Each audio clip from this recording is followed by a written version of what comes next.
For those of you just tuning in, welcome.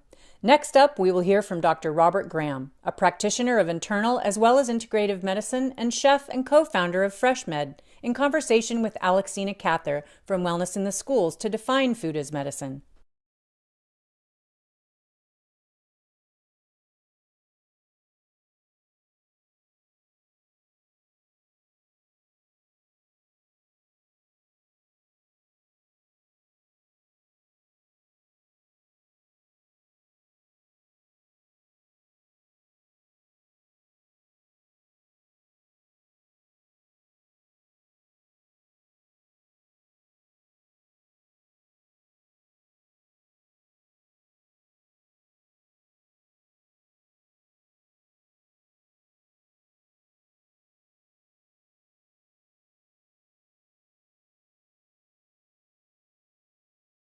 My name is Alexina Cather, and I am the Director of Policy and Special Projects at Wellness in the Schools, a national nonprofit that creates healthier environments for children to learn, live, and thrive.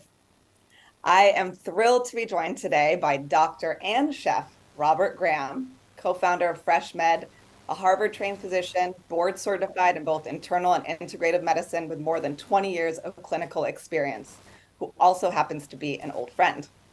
Thank you so much for being here today, Dr. Graham. How are you? I am well. Thank you, Alex. And it's, whenever you call, I come running. So I'm happy to be sharing my thoughts on this very important topic with you today. Thank you.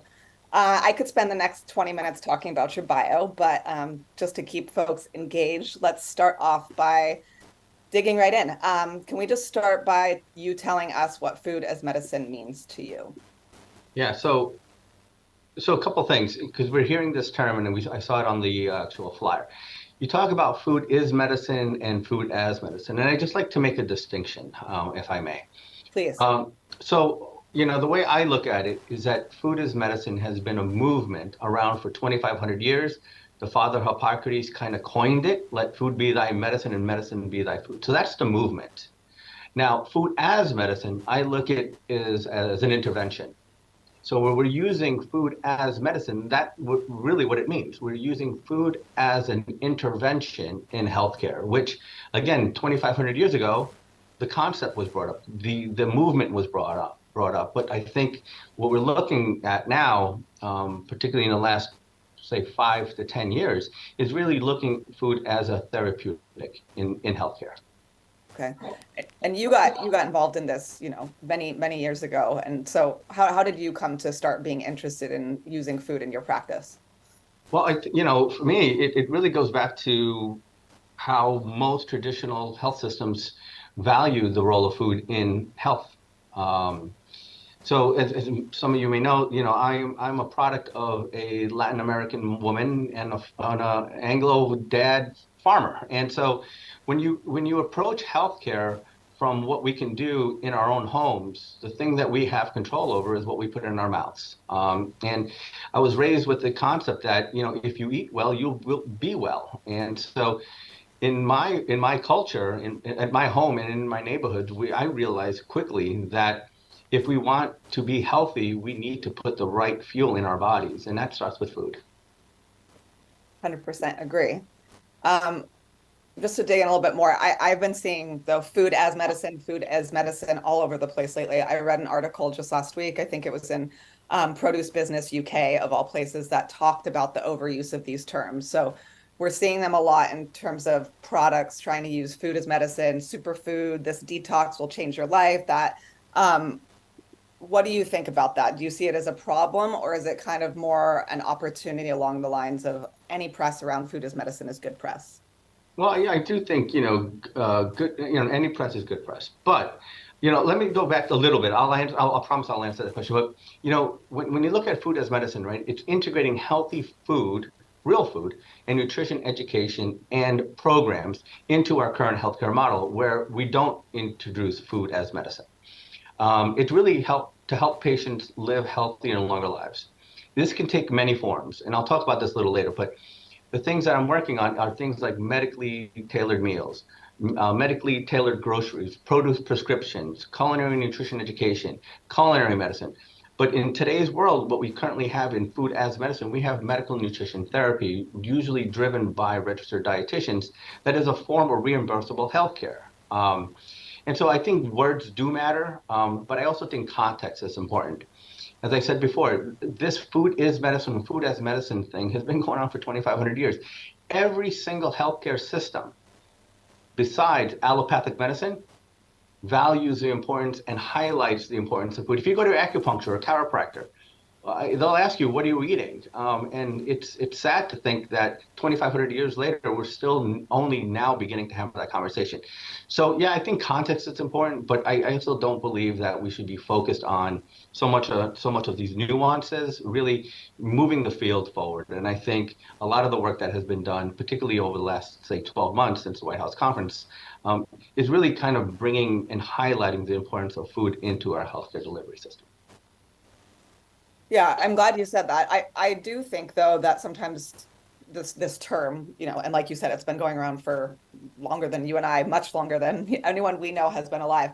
But this term food as medicine is very buzzy, especially among the wellness community, which often can be very elitist, right? So food as medicine can be this thing that seems almost unattainable to the average person, and they're not thinking, oh, I can just get that from going from a checkup. So how do we change that so that it's not this wellness thing that you have to, be able to buy that latest elixir or that latest, green drink, that kind of thing, that's food as medicine, but it really should be more than that. So how do we change that framework and that mindset? Yeah, so I think you bring up a very important point because oftentimes in the space of, let's say, holistic health, integrative health, functional health, everything that you're hearing in terms of PR marketing in this space, is and can be really tied to wealth. And health should be outside of wealth, right? Is that we should have the opportunity to live this wonderful life equitably. And what I'm talking about here is really nothing a quick fix, no fad diets, no supplements, no functional foods, no superfoods, right? Because intentionally what we eat should be fueling us. And the facts are this, right? 63% of Americans 63% of our calories come from processed foods, right? What I'm talking about is real food, making it accessible and equitable for all. And in fact, the biggest killer, and I think oftentimes people ask me, what is the worst food out there? I think ultra-processed foods are our enemy, right? And part of the problem we have in our society today is that, news is important. And the idea here is that every couple of years, and I bet the audience here can attest to this, there's always one bad guy in the field.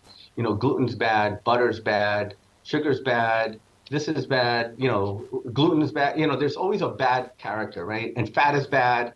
Red meat is bad, right? And I think what at least I'm trying to do, is bring back the conversation about eating real food. Michael Pollan said it best: eat real food, mostly plants, not too much.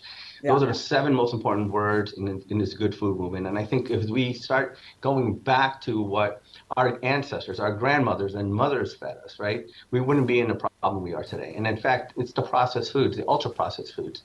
And I just want to say that for every 10% increase in ultra-processed foods we consume, we have a 14% increased risk of death.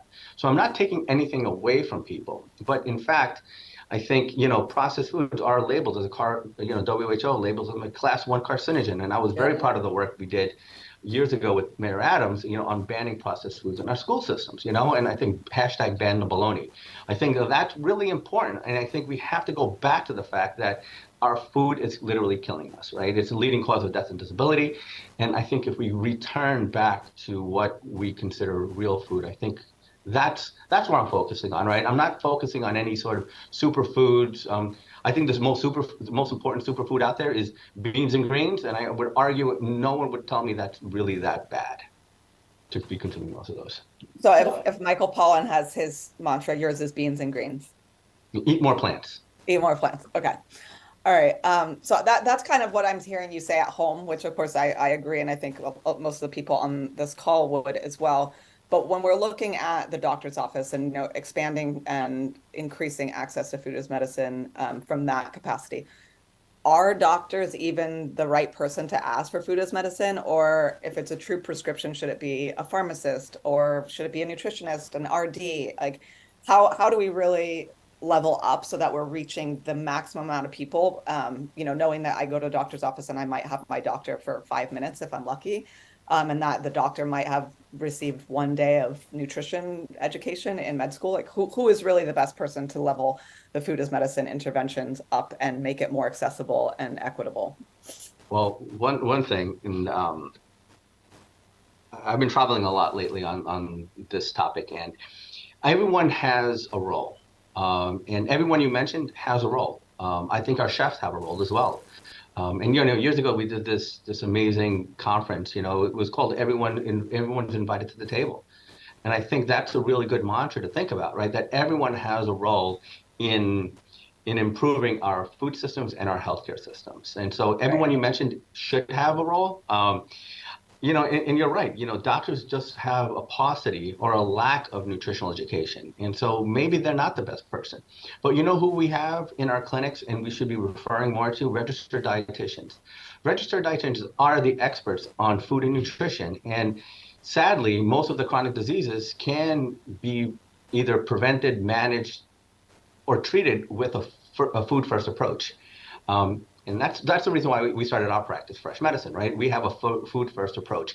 And so therefore, if I can't talk to my patients about a chronic disease that's impacted by the food related illness, refer to a registered dietitian.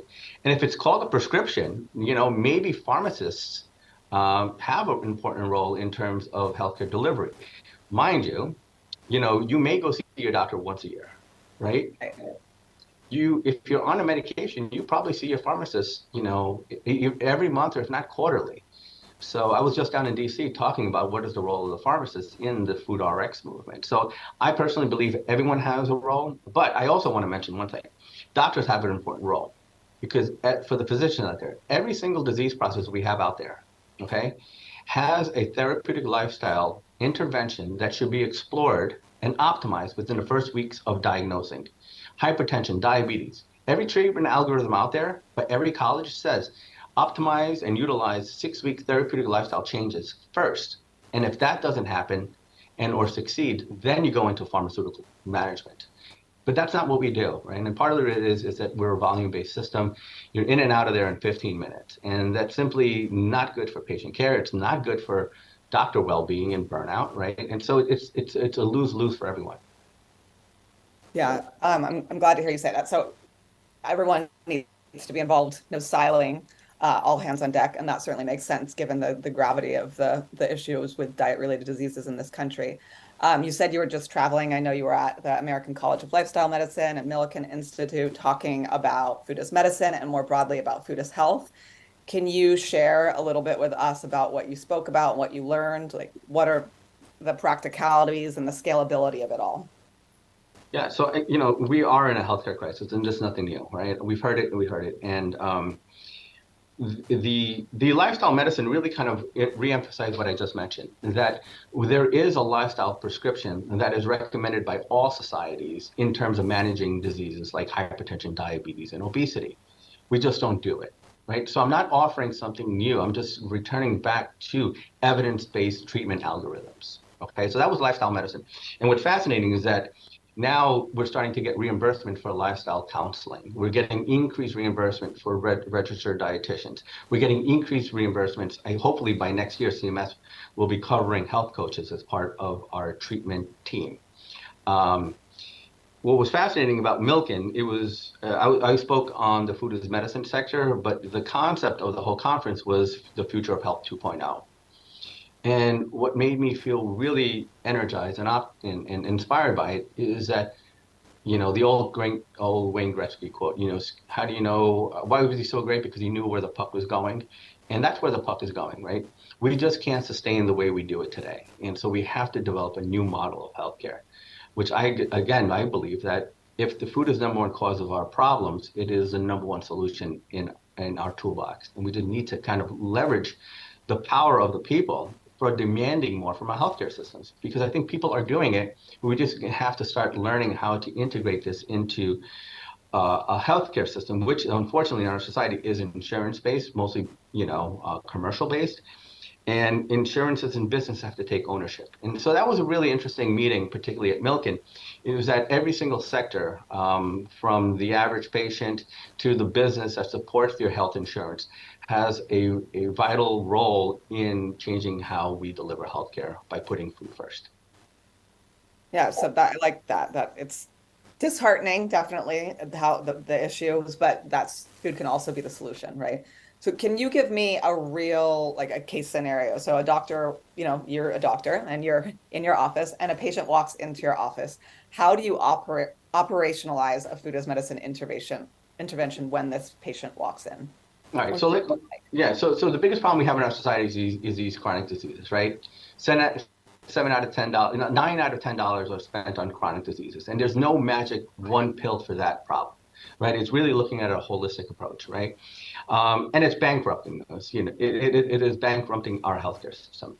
And so the way we approach it, I'm going to use my example. And one of the things I'm really excited about is to tell you later a little bit about my new role with a large healthcare system here in New York, is that we believe that we have to treat patients, again, going back to the treatment algorithm.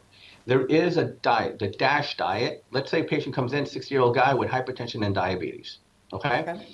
The first question is, how do we manage them? And so before jumping into our medication, ultimately, they're usually on a medication. We talk to them about the diet, the DASH diet, and how to implement that into their sort of everyday life. And it's been evidence-based. The diabetes prevention trial, also, diabetes prevention trial is a lifestyle, food-focused approach to prevent and halt and regress diabetes. So that's the first conversation, right? The role of food in whatever we're dealing with. The second thing, what I'm really passionate about, is using what we are discovering with the company I work with, medically tailored meals. So the person that comes in with diabetes or hypertension, here, eat this, right? We eat this for 3 weeks. We get some sort of control of what's going on while we refer them to a registered dietitian and then transition them to a produce prescription. The analogy I give is something like this. You break your leg, you got to get a cast and a crutch. That's your medically tailored meal. Then what you need is to go to rehab. Rehab is a registered dietitian, but you're not going to be on the medically tailored meal, God bless you, medically tailored meal for the rest of your life. So you transition to produce prescriptions. That's where the role of nutrition education, culinary medicine really is important, because ultimately what we haven't been able to do is get people back into the kitchen and cook for themselves, take ownership of their own health. I love that. That really helps put it into perspective how it works. So after that, how do we get this? Do we do it in the office? But then how do we make it part of reimbursement, electronic medical records, all that? And then finally, I know you'll be able to add to, how do we get meals to people? All right. So let me start with that last point. So one of the things that we do today, that this is a fact, okay? Most people who are in Medicare have a supplemental plan called a Medicare Advantage. Medicare Advantage programs, right, have certain benefits. Most of them have a food as medicine benefit, either the form of produce prescriptions and or medically tailored meals. The problem is that patients don't know about it. The problem is that doctors don't know about it. So what we've taken at Performance Kitchen, okay, is that if you go to our website, we identify what insurance plans currently cover medically tailored meals in your zip code. So you go to the website, you go to our benefit locator tool, you plug in your name and your zip code, you can identify the insurance companies that offer medically tailored meals benefits today. Now we have to put pressure on the insurance companies to execute on the existing benefit that they promised their patients.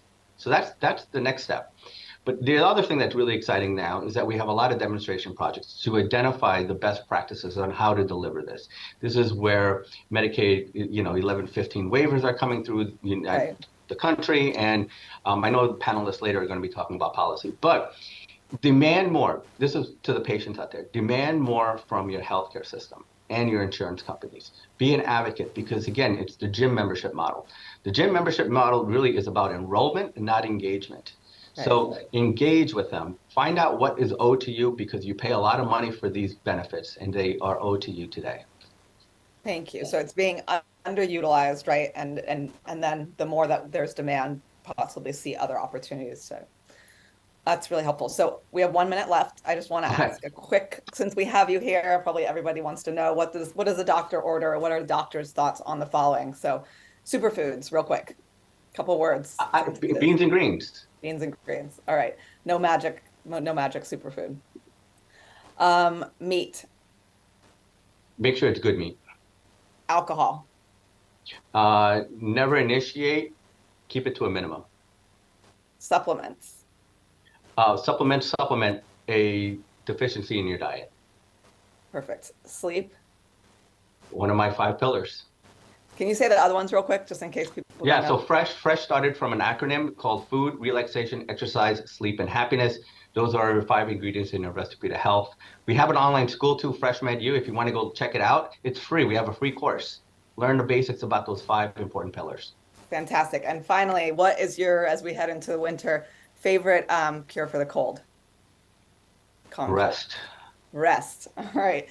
You heard it right there, everyone. Dr. Graham, thank you so much for being here today. It's always great to see you and spend time with you. Take care. Always my pleasure. Thank you.